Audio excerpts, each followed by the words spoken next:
안녕하십니까 동민 여러분, 동장입니다. 1952년 사상 11월호 내용을 소개시켜 드리는데요. 이번 영상에서는 11월호에 실려 있었던 사회학적으로 본 유물사관에 대해서 소개해 드립니다. 작성자는 엄효섭이라는 분이고 이 당시에 서울대 사범대학 교수였으면서 연세대에서 사회학 강의를 했던 분입니다. 그러면 곧바로 내용을 보시는데요. 막스의 유물사관의 중요한 저서는 철학의 빈곤, 정치경제학의 비판, 공산당 선언, 이 세 가지가 있다 이렇게 얘기하는데 공산당 선전 이렇게 표기되어 있습니다. 근데 요즘은 공산당 선언이라고 하고 있습니다. 그는 정치경제학 비판에서 말하기를 나의 연구에서 도달한 일반 결론은 다음과 같다. 생산관계의 총체는 사회의 경제적 구조를 형성시키는 것으로 이 경제적 구조 위에는 법제상 또는 정치상의 상부 건축이 서고 또한 일정의 사회적 의식 형태가 그러한 토대에 적응해서 성립을 한다. 결론적으로 물질적 생활의 생산 방법이 사회적, 정치적, 정신적인 생활과정 일반을 결정한다. 이렇게 되어 있습니다. 간단하게 설명을 드리면 지금 화면에 그 위에 셋째 줄 생산관계의 총체가 있는데요. 생산관계라는 것은 이런 겁니다. 여러분들이 어떤 산출물을 얻기 위해서는 생산수단이 있어야 됩니다. 마르크스는 이 생산수단을 노예나 토지나 기계를 이제 자본이라 표현하고요. 그래서 이러한 것들이 있으면 생산수단을 갖고 있는 존재가 되는데 이런 생산수단을 갖고 있지 못한 사람들은 생산수단을 갖고 있는 존재 아래에서 일을 할 수밖에 없게 된다. 그래서 토지를 갖고 있는 지주와 그 아래에서 일하는 소작인으로 나누어지고 그 다음에 기계, 자본을 갖고 있는 사람, 그 자본가 아래에는 노동자가 구성이 되게 되고 이런 것처럼 생산수단을 가진 자와 가지지 못한 사람들의 관계가 생산관계인데 이러한 생산관계는 개별적인 관계에서 사이에서 형성되는 형태인데 그런데 어떤 사회에 이러한 관계를 다 합치면 총체로 모으면 그것이 바로 그 사회의 경제구조가 된다 이렇게 봅니다. 그 사회의 경제구조가 틀이 만들어지면 거기에 맞추어서 법이 만들어지고 정치가 이루어지는데 결국에는 법과 정치는 그러한 틀을 유지시키는 형태로 운영이 되게 되고 결국에는 가진 자 못 가진 자의 그 체계 자체를 유지하는 형태로 법과 정치가 이루어진다고 보는 겁니다.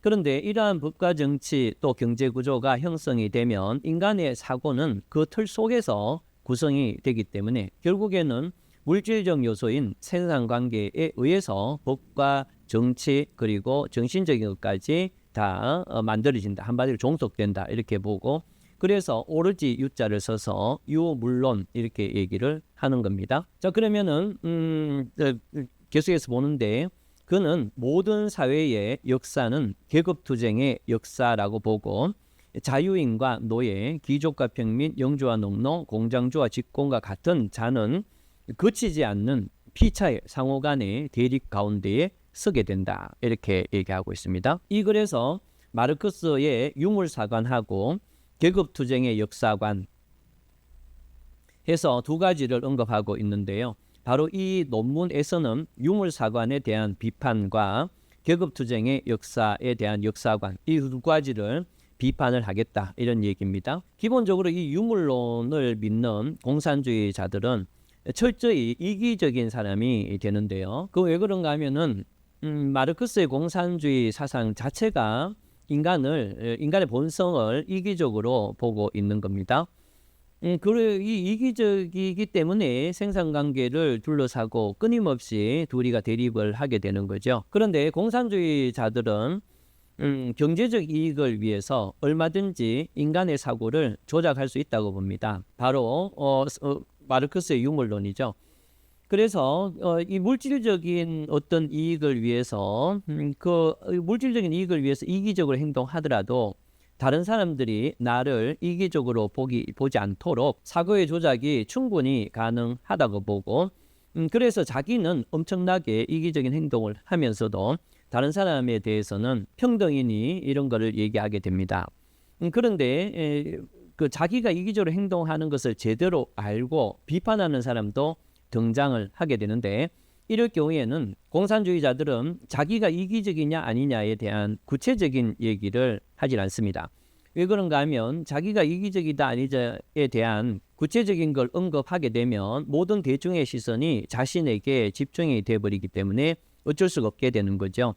그렇기 때문에 거기에 대해서 자신의 이기성에 대해서 이의를 제기하는 사람들에게는 일반적인 용어를 사용해서 공격을 하게 됩니다. 그러니까 당신이 굉장히 이기적이다 이렇게 얘기를 하게 되면 그럴 때는 바로 나를 공격하는 저 사람은 계급의 앞잡이로서 약한 자를 핍박하는 그런 존재다라고 일반적인 계급론을 갖고 옴으로써 대중의 시선을 회피시킬 수가 있습니다. 그런데 이 일반적인 개념이라는 것 자체가, 일반적이라는 말 자체가 모든 인간에게 다 적용되고 모든 상황에 적용되는 그런 추상적인 개념이 됩니다. 그렇기 때문에 이 계급에 대한 어떤 압박, 압제, 계급에 이용당하는 것, 공격하는 것, 이런 말들은 모든 사람, 모든 상황에 다 적용되는 그런 형태의 일반적 개념이기 때문에 그럼으로써 자기는 대중의 관심을 일반적인 계급투쟁에 집중하도록 하고 자기의 구체적인 이기심은 덮어버릴 수가 있게 되는 거죠. 가장 대표적인 사례가 있죠. 바로 북한의 김정은이죠. 김정은보다도 이 세계에서 더 이기적으로 행동하는, 자기의 이익을 위해서 행동하는 존재는 사실은 드물죠.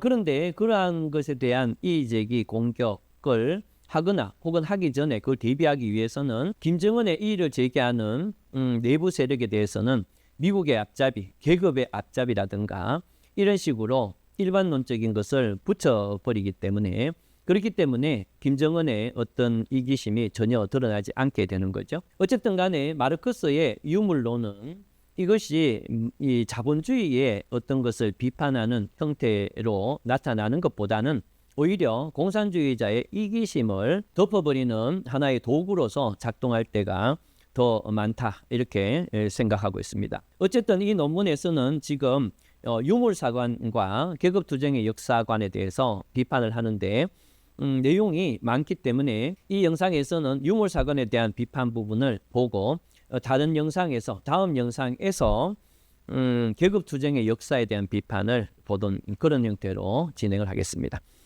자, 보면 원시 공산사회를 연구해 보면 그 사회를 지배하는 것은 결단코 경제가 아니었고 미신적인 원시인의 자연숭배의 종교 개념이 의식을 지배하는 것을 볼 수 있다. 이런 내용이 있는데요. 이것은 이제 무슨 말인가 하면은 마르크스는 유물사관 입장에서 역사 발전 단계를 나누는데요. 가장 처음에 인간의 단계는 원시 공산 사회다. 이렇게 마르크스가 얘기하고 있습니다. 그런데 이 사람의 이론은 기본적으로 유물론이잖아요. 그래서 경제적인 어떤 구조가 인간의 의식을 결정한다라는 건데, 마르크스 이론에 따를 때는 원시 공산 사회에서는 계급이라는 요소가 존재하지 않았어요. 그러니까 잉여 생산물이 없기 때문에 모을 수 있는 생산물이 없다는 거죠. 내가 오늘 아무리 큰 멧돼지를 잡더라도 냉장고가 없기 때문에 모을 수가 없어서 결국에는 모든 사람들이 평등하게 살아가는 그런 시기입니다. 그러면 이런 시기에는 과연 인간들이 그 평등 불평등이라는 어떤 요소 속에서 개인의 의식이 생겼느냐? 전혀 그렇지 않다는 겁니다. 오히려 원시 공산 사회에서는 경제적인 요소에 대한 문제점이 거의 없고, 이상적으로나마 거의 없기 때문에 인간의 의식을 좌우했던 것은 미신적이지만 어떤 종교적인 현상에 의해서 인간의 의식이 결정되는 경우가 많고, 그런 점에서는 애초부터 마르크스의 유물사관이 맞지 않다라는 내용이 적혀 있습니다. 그리고 산업혁명 이후에는 이제 자본가와 노동자라는 생산 관계가 형성돼서, 그러면은 그런 형태의 어떤 생산 관계가 인간의 정신과 제도에 영향을 준다면 그런 형태의 사회에서는 비슷한 어떤 패턴이 나타나야 되는데, 그런데 그게 아니었다는 겁니다. 유럽에서는 중부 유럽 이후부터 북부 유럽까지는 신교가 강했어요. 개신교가 강했고, 그 다음에 남부 유럽 쪽에는 가톨릭이 강했다는 겁니다. 그런데 동일하게 산업혁명이 일어난 이후인데도 가톨릭이 지배하는 사회하고 신교가 지배하는 사회에서 이 자본주의의 발달이 거의 150년, 100년 이상의 서로 차이를 보입니다. 이것은 어떤 의미를 갖는가 하면은 동일한 경제 구조를 갖고 있다 하더라도 인간이 어떤 사고를 하느냐에 따라서 역사 발전 단계 등등의 차이가 생기기 때문에 유물사관, 오로지 물질적인 어떤 요소 때문에 인간의 사고가 달라진다는 마르크스 이론은 좀 맞지 않다, 이런 얘기죠. 근대 시민혁명 이후의 사회는 인류 역사상 가장 급격한 변화를 맞이하게 되는데, 그런데 이 시민혁명에 큰 영향을 끼쳤던 것이라고 하면 그것이 경제구조가 아니고 인간의 자유라든가 인권이라는 개념, 그 개념 자체에 대한 사고가 달라졌기 때문에 인류 역사상 가장 강력한 사회변화, 시민혁명이 일어나게 된 걸로 봤을 때 이것을 유물론이라는 하나의 기준으로 보는 것은 한심하다, 뭐 이런 개념이 논문에 적혀 있는데요. 좀 읽어보면 근대 시민혁명 이후 사회는 인류 역사상 가장 급격한 변화를 맞이하는데, 이러한 변화는 경제적인 구조 때문이 아니라 인권과 자유에 대한 인간 정신의 발달로 이루어졌다는 것을 누구도 부인할 수는 없는 것이다. 굳이 이를 부정하는 사람이 있다고 하더라도 그러한 변화는 경제 구조와 인간 정신의 사유 능력이 함께 작동한 것의 결과지, 경제 구조가 인간의 사고를 좌우해서 나타난 것은 아니라고 할 수 있다. 뭐 이렇게 논문에서 소개하고 있습니다. 그 다음에 마르크스가 이제 자본주의가 극에 달하면 이 자본주의의 속성상 자본주의는 망하게 되고 자연스럽게 공산사회가 온다라는 공산사회의 필연성을 얘기를 하고 있거든요. 이러한 어떤 공산사회 내용은 제가 따로 그 사회사상이라는 영상에서 공산주의를 설명한 부분이 있는데요. 그걸 한번 보시도록 하고, 어쨌든 간에 지금 이 필연적으로 자본주의는 망하고 공산사회가 온다라고 하는 이 필연성. 근데 이 마르크스 관점에서는 이 필연성은 이론의 굉장히 중요한 부분을 차지합니다. 무슨 말인가 하면은 어차피 자본주의가 극에 달하면 망하고 공산사회가 반드시 오도록 돼 있다. 그렇다면 굳이 핍박받는 프롤레타리아가 자연스럽게 자본주의가 망할 때까지 기다렸다가 거기서 이제 해방되자, 이렇게 얘기한 게 아니고, 어차피 공산사회가 도래할 것 같으면 지금 당장에 가진 자들을 물리적으로 처단하고 그래서 당기면 되지 않느냐라고 해서 이 마르크스의 공산주의 이 도래의 필연성은 결국에는 공산사회를 만들기 위해서 이 지주자본가 등을 물리적으로 타도해야 된다는 프롤레타리아 혁명의 근거가 되거든요. 그렇기 때문에 이 글에서는 이 필연성, 공산주의 도래의 필연성을 비판하고 있는 겁니다. 마르크스는 자본주의 사회가 필연적으로 멸망을 하고 공산사회가 필연적으로 도래한다고 믿었다. 이에 대해 토인비, 그러니까 아놀드 J. 토인비죠. 이 토인비 씨는 마르크스가 주장하는 필연성은 과학적 역사인식이 전혀 아니다. 마르크스 자기는 스스로 자신을 과학적 공산주의라고 했는데요. 이 토인비는 전혀 과학적인 역사인식은 아니고 일종의 신앙이다. 그러니까 어떤 부적을 쓰게 되면 어떻게 된다라는 그러한 신앙에 불과하지 그것이 과학적인 어떤 관점인 것은 전혀 아니다. 이렇게 보는 거거든요. 그럼 이 근거가 뭔가 하면 이러한 마르크스의 신앙은 유대인으로서 막스가 유대교의 영향을 받아서 그걸 참고로 만든 것이다. 이렇게 봅니다. 마르크스는 독일 북부 쪽에서 태어났는데요. 그 다음에 이제 프랑스로 옮겨서 활동을 하다가 나중에는 영국에 정착을 하는 유대인이었습니다. 그래서 유대교의 영향을 받았다고 하는데 그럼 어떤 걸 받았느냐? 유대인들은 소수의 유대인으로 세계의 지도자가 된다라는 사고를 하고 있다는 겁니다. 그러니까 선민의식을 갖고 있다는 거죠.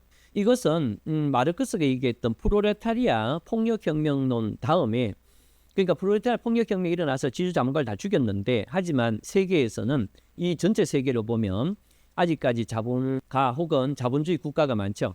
그렇게 됐을 때는 다른 자본주의 국가는 공산화된 이 사회를 공격하러 온다는 거예요. 마치 그리스도교나 유대교의 선지자 메시아가 있어서 그 백성들을 이끌어가는 것처럼 그러한 메시아 역할을 하는 프롤레타리아의 선지자가 나타나서 자본주의의 공격으로부터 나쁜 세력을 막아내고 그래서 영원한 평등 세계를 만들어 간다라는 프롤레타리아 독재, 이 개념이 바로 유대교에서 출발을 했다, 이렇게 보는 거죠. 그래서 여러분들이 김정은이를 생각해 보면 이 사람은 마치 북한을 진짜 이제 김정은을 믿고 있는 그런 사람들의 관점에서 봤을 때는 그야말로 메시아이면서 선지자가 되고 모든 자본주의의 악에 저항해서 꿋꿋이 나아가는 메시아가 되는 거죠. 그래서 기본적으로 마르크스의 공산주의는 완전히 종교적 신앙이다, 이렇게 얘기하고 있습니다. 거기다가 유대인들은 소수의 유대인이 세계의 지도자가 된다는 사고를 할 뿐만 아니고 결국에는 하나님의 뜻에 의해서 유대 왕국은 반드시 실현된다는 필연성을 믿고 있는데 이러한 필연성도 공산주의 형성에 크게 기여했다, 이렇게 얘기를 하고 있습니다. 그 다음에 볼까요? 그 다음에 다시 말하면 마르크스는 자신을 과학적 공산주의라고 주장했지만 그의 견해는 과학적이라기보다는 스스로 주장한 유물론에 반하는 정신적 신앙과 믿음 아래에서 만들어진 이론이다. 자기는 유물론이라고 계속 얘기해서 물질 관계가 인간의 정신을 좌우한다고 하지만 자기 스스로는 신앙과 정신적 요소에 의해서 공산주의를 만들어냈다, 이렇게 보는 겁니다. 앞에서 이 11호로 맨 앞에 보면 민주주의는 왜 비공식적인가, 이런 글이 하나 있었고 소개해 드렸는데요. 거기 보면 민주주의는 외부에서 봤을 때 굉장히 혼란하고 허술해 보인다고 합니다. 그런데 민주주의는 개개인마다의 자유나 인권, 이런 개념 속에서 개개인의 자유나 인권을 보장하는 수많은 구체적 사례 속에서 형성됐기 때문에 언뜻 보면 좀 부실하고 약해 보이는 그런 점이 있다고 합니다. 하지만 그렇게 보이지만 구체적인 개인의 인권 보호나 이런 측면에서는 의외로 굉장히 튼튼한 구조를 갖게 된다는 겁니다. 그런데 공산주의는 인간의 자유와 인권에 대한 필요에서 만들어진 게 아니고 한 사람의 어떤 상상과 체계 속에서 만들어졌기 때문에 언뜻 보면 굉장히 체계적이고 논리적으로 보인다는 거예요. 그런데 이러한 공산사회는 구체성에 있어서는 구체적인 문제 해결 능력을 상실하기 때문에 굉장히 체계적으로 보이지만 공산사회를 이룩한 국가들은 결국 구체적으로 발생하는 수많은 문제들을 해결할 수가 없고 망하게 된다, 이런 내용을 앞에서 한번 소개해 드렸는데 그러한 관점하고 어느 정도는 연결되는 그런 논문이었습니다. 자, 그러면은 다음 영상에서는 이 논문에서 언급되고 있는 계급투쟁의 역사관에 대해서 좀 더 정리를 해드리도록 하겠습니다. 감사합니다.